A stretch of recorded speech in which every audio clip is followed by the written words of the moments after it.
इस वीडियो में हम एक ही आधार और एक ही समांतर रेखाओं के बीच स्थित त्रिभुजों के बारे में पढ़ेंगे। आपने पिछले वीडियो में एक ही आधार और एक ही समांतर रेखाओं के बीच स्थित समांतर चतुर्भुज के बारे में पढ़ा था। आइए अब हम एक ही आधार और एक ही समांतर रेखाओं के बीच त्रिभुजों के बारे में पढ़ें। हमें आकृति में दो त्रिभुज दिए गए हैं, ABC और PBC।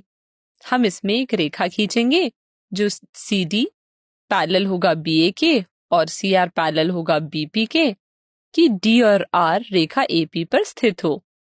इससे आप दो समांतर चतुर्भुज PBCR और ABCD प्राप्त करेंगे जो एक ही आधार BC और एक ही समांतर रेखाओं BC और AR के बीच स्थित है। अब प्रमेय 9.1 से हम लिख सकते हैं कि ABCD का क्षेत्रफल बराबर होगा PBCR के क्षेत्रफल के, जिसे हम पहला समीकरण मानेंगे।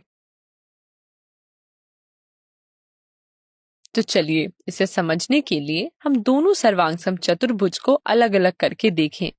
हमें यह भी पता है कि समांतर चतुर्भुज का विकर्ण उसे दो सर्वांगसम त्रिभुज में विभाजित करता है। इसलिए त्रिभुज ABC सर्वांगसम है त्रिभुज CDA के और त्रिभुज PBC सर्वांगसम है त्रिभुज PCR के।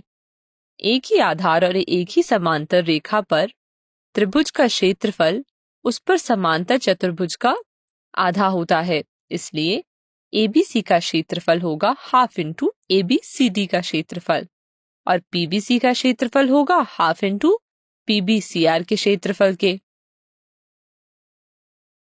अतः पहले समीकरण के प्रयोग से हम कह सकते हैं ABC का क्षेत्रफल बराबर है PBC के क्षेत्रफल के। अभी जो हमने निष्कर्ष निकाला वह ज्यामिति का एक महत्वपूर्ण प्रमेय है। तो चलिए इस प्रमेय को लिख लेते हैं जो कुछ इस प्रकार है। एक ही आधार या बराबर आधारों और एक ही समांतर रेखाओं के बीच स्थित त्रिभुज क्षेत्रफल के बराबर होते हैं। यह प्रमेय 9.2 है। अब मान लीजिए कि ABCD एक समांतर चतुर्भुज है जिसका विकर्ण AC है। तो आइए मान लें कि AN परपेंडिकुलर है DC के। तो हम लिख सकते हैं कि त्रिभुज ADC सर्वांगसम है त्रिभुज CBA के, क्योंकि समांतर चतुर्भुज का विकर्ण उसे दो सर्वांगसम त्रिभुज में विभाजित करता है। इसलिए ADC का क्षेत्रफल बराबर है CBA के क्षेत्रफल के, क्योंकि दोनों त्रिभुज सर्वांगसम हैं। इसको हम लिख सकते हैं ADC का क्षेत्रफल बराबर हाफ इंटू ABCD का क्षेत्रफल, जो हमें देगा ADC का क्षेत्रफल बराबर half into DC into AN, जो है ADC का क्षेत्रफल बराबर हाफ इंटू आधार DC इंटू संगत शीर्ष लंब ऊंचाई AN के बराबर।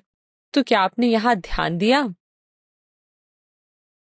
यहाँ हमने त्रिभुज के क्षेत्रफल का सूत्र प्राप्त किया है जो आपने पिछली कक्षाओं में भी पढ़ा था।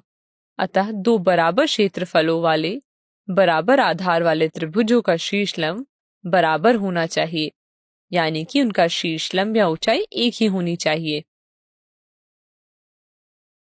क्या आप कह सकते हैं कि प्रमेय 9.2 का विलोम भी सत्य होगा? ऊपर ही बताई गई बातों के आधार पर इसको सिद्ध करने की कोशिश करें। वीडियो को रोकें और हल करें। चलिए इसका हल देखते हैं। यह कुछ इस प्रकार है। इसे अपनी कॉपी में नोट कर लें।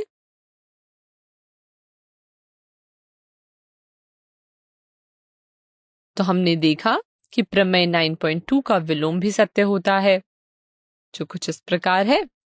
एक ही आधार या बराबर आधारों और बराबर क्षेत्रफल वाले त्रिभुज एक ही समांतर रेखाओं के बीच स्थित होते हैं। इसको हम प्रमेय 9.3 कहते हैं। अब हम आने वाली वीडियो में कुछ प्रश्न हल करेंगे। धन्यवाद।